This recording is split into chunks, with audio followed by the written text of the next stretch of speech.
Bonjour à tous, bienvenue dans cette nouvelle édition de votre émission Chine-France, le journal sur Mandarin TV. Tout de suite, les titres de ce journal. Le 1er août a marqué la fondation de l'Armée populaire de libération. Ce 95e anniversaire a été célébré à travers toute la Chine. Face à de nombreux cas de personnes rétablies du Covid-19, ne trouvant pas de travail à Shanghai, le gouvernement a décidé de lancer une campagne pour lutter contre cette nouvelle forme de discrimination à l'emploi.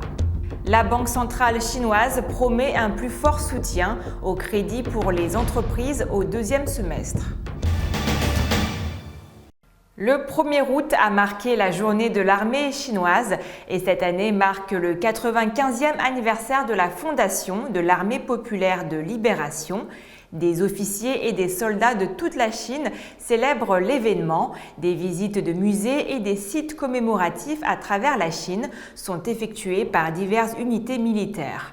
Pendant ce temps, dans la province du Shanxi, de nombreux soldats ont reçu des cours de premiers secours. Au Mali, plus de 400 casques bleus chinois ont reçu une médaille de la paix des Nations Unies. À Pékin, une réception spéciale a été organisée pour marquer cette grande occasion. Une annonce urgente publiée conjointement par le ministère des Ressources humaines et de la Sécurité sociale et la Commission nationale de la santé a annoncé qu'une campagne de lutte décisive contre la discrimination à l'emploi des anciens malades du Covid-19 serait menée à la suite d'une vague d'indignation générale demandant l'égalité des droits à l'emploi pour les personnes ayant été touchées par le virus. L'annonce souligne qu'il est interdit pour les employeurs et les fournisseurs de services en ressources humaines de refuser de recruter ou d'embaucher d'anciens malades du Covid-19 pour la raison qu'ils ont déjà été testés positifs au Covid-19. Les applications mobiles, notamment les codes sanitaires, ont été utilisées de façon injustifiée par certains recruteurs et employeurs comme des outils pour contrôler l'historique des infections par le Covid-19 des demandeurs d'emploi et la discrimination à l'égard des anciens malades a porté gravement atteinte aux droits et intérêts des travailleurs en matière d'égalité de l'emploi. Les autorités ont appelé à une compréhension scientifique du mécanisme de transmission du virus du Covid-19, dont les principales voies de transmission sont les gouttelettes respiratoires et les contacts proches. Les personnes qui ont été testées négatives après leur traitement et qui ont répondu aux critères de sortie de l'hôpital ou de quarantaine ne propageront pas le virus dans leur vie quotidienne ou à leur travail, ont insisté les autorités. Elles ont également stipulé que les résultats pertinents des tests par acide nucléique ne devaient pas être demandés illégalement par les entreprises ou les individus en dehors des besoins pour la prévention et le contrôle épidémique, s'engageant à enquêter et à mettre au jour les discriminations à l'embauche, ainsi qu'à faciliter les signalements et les plaintes à cet égard. Soulignant l'interdiction des contenus discriminatoires à l'encontre des anciens malades du Covid-19 dans les annonces d'emploi, les autorités se sont engagées à renforcer les inspections sur les contrôles réalisés illégalement et sans autorisation par les employeurs et les fournisseurs de services en ressources humaines sur les résultats des tests par acide nucléique. La mesure annoncée lundi survient dans un contexte d'indignation générale en faveur de l'égalité des droits à l'emploi pour les anciens malades du Covid-19. Au mois de juillet, les médias avaient effectivement rapporté que les anciens malades du Covid-19 avaient des difficultés à trouver un emploi à Shanghai, alors que la ville était en proie au variant Omicron. Cette année, le marché de l'emploi a été durement touché par le Covid-19 à Shanghai, où le taux de chômage est monté à 12,5% au deuxième trimestre. Les autorités locales ont prôné la mise en œuvre de solutions pertinentes et demandé à l'ensemble de la société d'aider à stimuler l'emploi. En réponse à cette indignation générale, le Premier ministre Li Keqiang a rappelé le 14 juillet l'importance de l'égalité des droits à l'emploi lors d'une réunion du Conseil des affaires d'État et appelé à sanctionner les discriminations contre les anciens malades du Covid-19.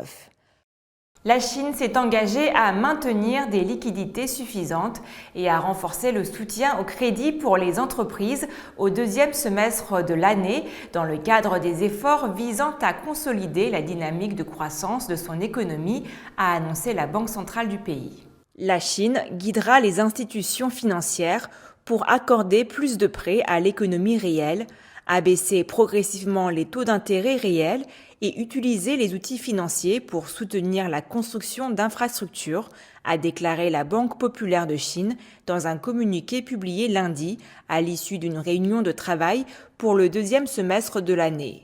Les entités étrangères recevront un soutien pour émettre des obligations panda et le programme pilote du yuan numérique sera élargi de manière ordonnée, a-t-on appris lors de la réunion. La Banque centrale a également souligné l'importance de désamorcer de manière prudente les risques financiers dans les domaines clés, appelant à des efforts pour prévenir et résoudre les risques des petites et moyennes banques. La Chine s'efforcera de garantir des canaux de financement stables pour le secteur immobilier et d'accélérer l'exploration de nouveaux modèles de développement du secteur, a indiqué la Banque centrale. Elle a également exhorté les entreprises de plateforme à résoudre tous les problèmes qu'elles rencontrent et à jouer pleinement leur rôle dans la création d'emplois et la promotion de la consommation. La Chine accordera un traitement zéro tarif douanier sur 98% des produits imposables provenant de 16 des pays les moins développés, selon une déclaration publiée lundi par le comité du tarif douanier du Conseil des affaires d'État.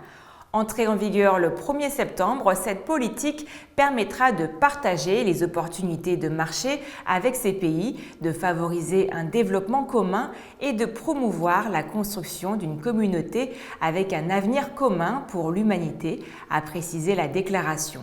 Le traitement s'étendra progressivement à tous les pays les moins développés ayant des relations diplomatiques avec la Chine. Le 14e Salon international de l'aviation et de l'aérospatiale de Chine, également connu sous le nom d'Airshow China, ouvrira du 8 au 13 novembre de cette année au Zhuhai Airshow Center dans la province du Guangdong, dans le sud de la Chine. Jusqu'à présent, plus de 720 entreprises de 42 pays, dont les États-Unis, le Royaume-Uni, l'Allemagne, la France, le Canada, le Brésil et l'Australie ont confirmé leur participation à l'exposition, a annoncé le 31 juillet l'organisateur lors de la cérémonie du compte à rebours des 100 jours de l'événement. L'espace d'exposition intérieur couvre une superficie de 100 000 mètres carrés. Les États-Unis, la France, l'Allemagne, l'Italie, l'Arabie saoudite et d'autres pays présenteront leurs dernières réalisations en matière de technologie aérospatiale. Boeing, Airbus, Embraer, GE, Safran, CFM, Pratt & Whitney, Parker Aerospace, Honeywell et d'autres sociétés internationales de renom feront également leur début.